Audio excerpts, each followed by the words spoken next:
parce que ñun Deukeundo ñoo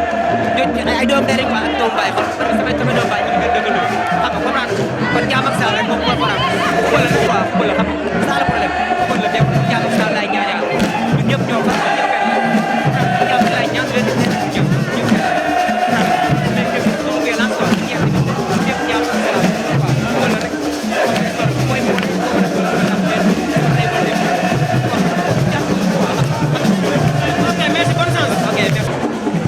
ñu lay ziar waaw gis na li ngay supporté neex loolu macha allah ñu xam match Deukeundo Penc ñu jéem a super play nan nga gisee match bi tey waaw match bi moom li ma si gis dina ko maanaam dina waaw li ñu am parce que ñun ñëpp ñoo ko bokk affaire après lay jox ñu lépp dugal Deukeundo bu xëyee Penc dugal la Penc dugal am dugal ñu ñaan gars yi Deukeundo Penc ñëpp waaye ñëpp waaw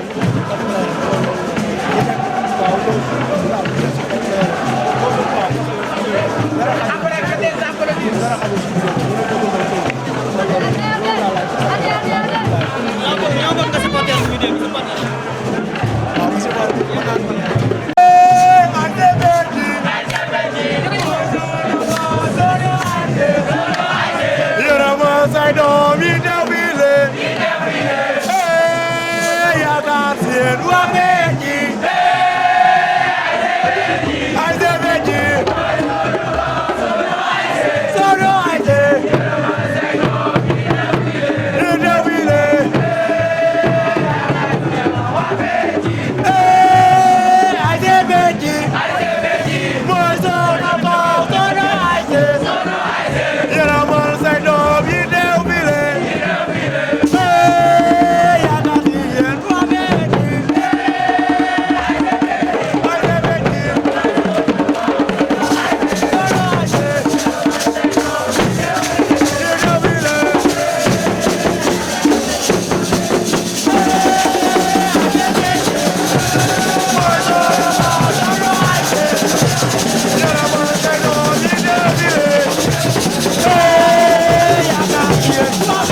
Mooy saba aye waaw borom Tuuba Njaay ko kay waaja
Njaay ko kay waaja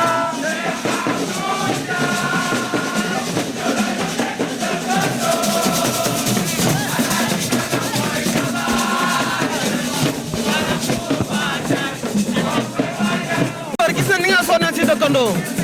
gannaaw match bi contre Penc Deukeundo lan nga ñu wax tey si match bi waa lii match la rek dañ fay ñëw pour ambiance football la football dañ fay ñëw pour kap ak forêt indi si ndam seen équipe ñu ko war a indee di ñaan yàlla rek may ñu ndam daal ñu bañ a coow bañ a xeex ba ñu indi benn histoire daal waaw loolu la ñuy wax. nan nga gisee tey match bi. tey match bi du yomb si waa Penc si waa Penc lay gën a méttee ñun amuñu benn pression dañoo ñëw pour neexalee sa affaire yooyu suñu neexoon sax ay supporters yooyu sax duñu fekk mais xam nga rek pression bi si ñoom la quoi. lan ngay dénk supporters yi. waaw supporters nañ kap fooree rek nañ kap fooree li fair play rek Penc mooy Deukeundo mooy Penc kër Serigne Louga ndam lu métti kër Serigne Louga lay ñëw lay dem di ñaan yàlla mu dem nag Deukeundo quoi mais foofu ak réeral nañ jàmmoo booloo nekk benn daal nañ kap nañ foor nañ réeral instant tey day yëngu naa ko yëngal li ngi Cheikh Abdou Ndiaye sama turandoo nii day wàcc instant day yëngu tey day yëngu kon bonne chance. waaw ok affaire rek waaw kon naa Cheikh Ndiaye sama gars yi kontaan naa si yéen Cheikh Ndiaye borom Louga kontaan naa si yow trop sama copain sama doomu ndey kontaan naa si yéen li ngay def fii la yóbbu ngeen Louga ba sori barke Sëñ Touba yéen a xam li ngeen bëgg yàlla ngeen ko am ci barke Cheikh Ibra